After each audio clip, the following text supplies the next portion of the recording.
think of yoga today in our modern world, a lot of us picture, a yoga class, right?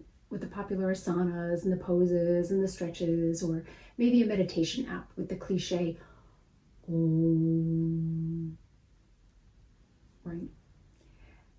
But Patanjali begins the Yoga Sutras with something much more radical. He says, yoga is not about what you do with your body, although that does constitute one aspect of the practices. It's about what you do with your mind.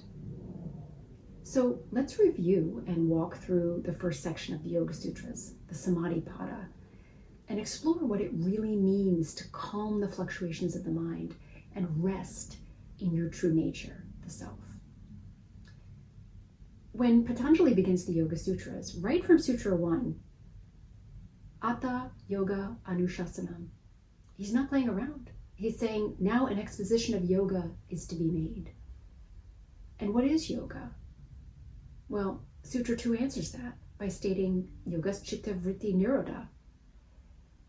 Yoga is the inhibition of the modifications of the mind, or the stilling of the fluctuations of the mind stuff. Right? Chitta, the mind field. Vṛttis, modifications or thought waves. Nirodha, control, restraint, stilling. And that sets the heartbeat of the entire first section, the Samādhi Pāda. Everything else in these 51 sutras flows from that one truth. Sutra 3 states, Tada draṣṭuḥ svarupe vaṣṭanam. When the mind is stilled, the seer, draṣṭuḥ, abides in its own essential nature, svarupa. Taimni translates it as, then the seer is established in his own essential and fundamental nature. But of course, Patanjali also immediately names the problem, because there's always problems, right? Sutra 4 states, vṛttis svarupyam itaratra. At all other times, the seer identifies with the modifications. In other words, we confuse ourselves with our thoughts and our emotions and our conditioning, and we forget the deeper truth, our svarupa, or true self. The first section of the Yoga Sutras, the Samādhi Pāda, gives us the whole map of consciousness. He lays out the 5 vṛttis, pramāṇa, right knowledge, viparyaya, wrong knowledge, vikalpa, imagination, nidrā, sleep, and smṛti, memory. And he names the 2 essential tools, abhyāsa, steady practice, and vairāgya, non-attachment. With these tools, the mind is trained and purified and released from clinging to the vṛttis. Then Patanjali unfolds and lays bare the different states of samadhi. He distinguishes between samprajñāta samadhi, an internal state of absorption with a seed as its focus, supported by reasoning, reflection, bliss, or a sense of individuality, and asamprajñāta samadhi, absorption in an internal state that is beyond the seed, objectless awareness. Within these, we see terms like savitarka and nirvitarka, meditation with and without attention to or on gross objects, savikara and nirvikara, with and without attention on subtle objects, and even the blissful states of ananda and asmita, or the subtle awareness of I amness. And Patanjali warns us, don't mistake these states for the final goal, for even refined experiences of bliss or clarity are still seeded, sabija. And as he closes this section in Sutra 51, he points to nirbīja samadhi, seedless samadhi, where even the subtlest impressions or samskaras leave, and awareness is in a free, luminous, and unattached state. In modern language, the Samādhi Pāda is telling us that most of the time, we're lost in the noise of our own mental radio, which is broadcasting endless thought streams. The practice of yoga is about learning how to dial that radio down until you're not identified with the different stations anymore. At first, you tune to quieter channels, right? Concentrating on the breath or a mantra or a subtle feeling. But eventually, the radio itself goes silent, and then what remains is you, pure, aware, untouched, limitless. This section is also honest about obstacles the sadhaka or aspirant will face on the path. In Sutra 30, Patanjali lists the antarayas or obstacles: sickness, doubt, carelessness, laziness, false perception, failure to progress, instability of practice. And in 31, he names their symptoms: suffering, despair, trembling of the body, and disturbed breathing. Sound familiar? Now, before you go on about how your breathing isn't disturbed, oh, I don't have that one. How often do you actually pay attention to your breathing?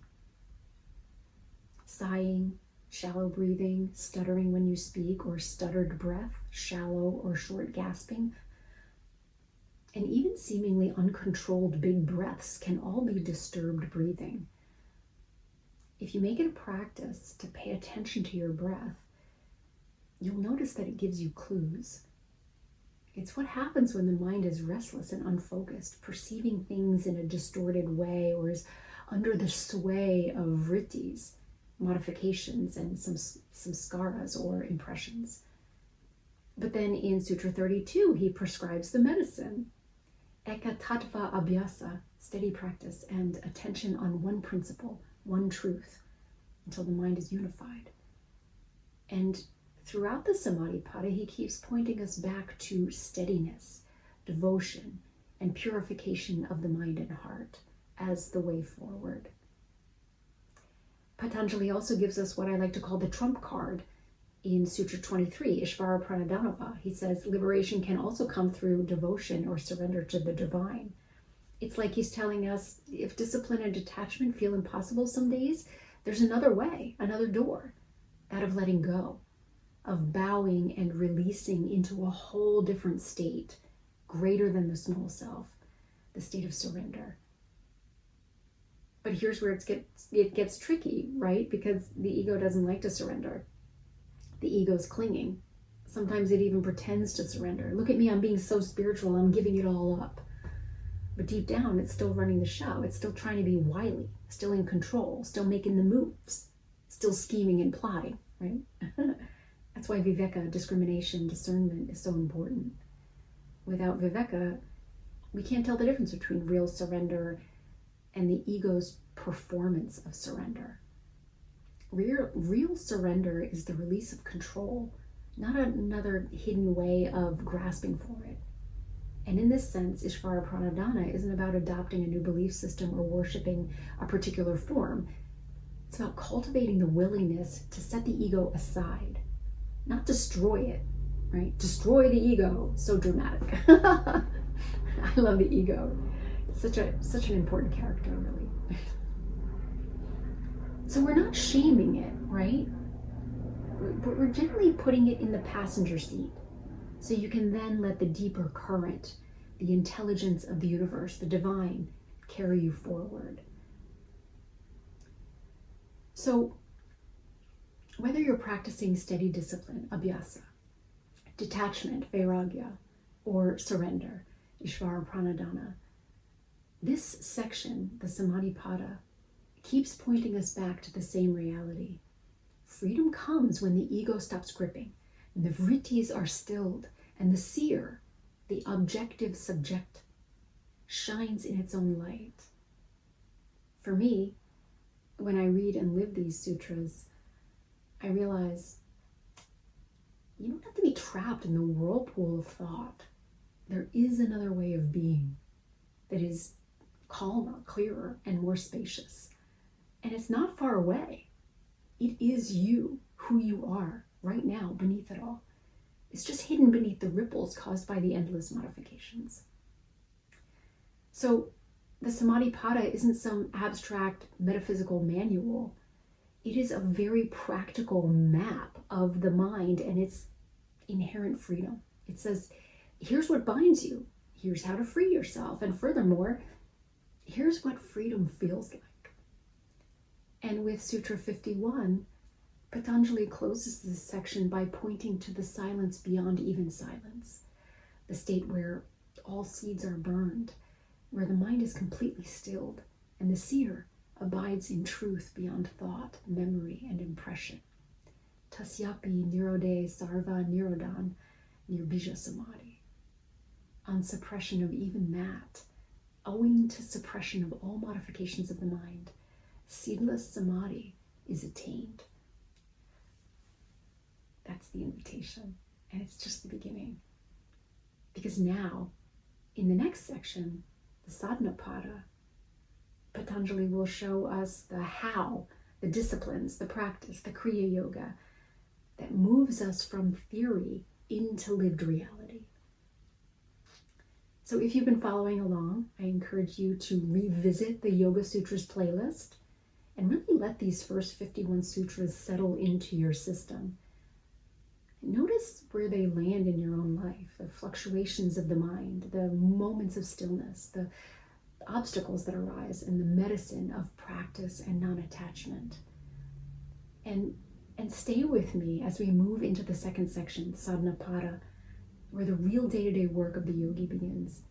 And if you're having a hard time getting into scriptural study, perhaps listening to some chanting will ignite a spark in you. Please enjoy my chanting videos. They call to the heart and stir its desire for liberation on a whole other level.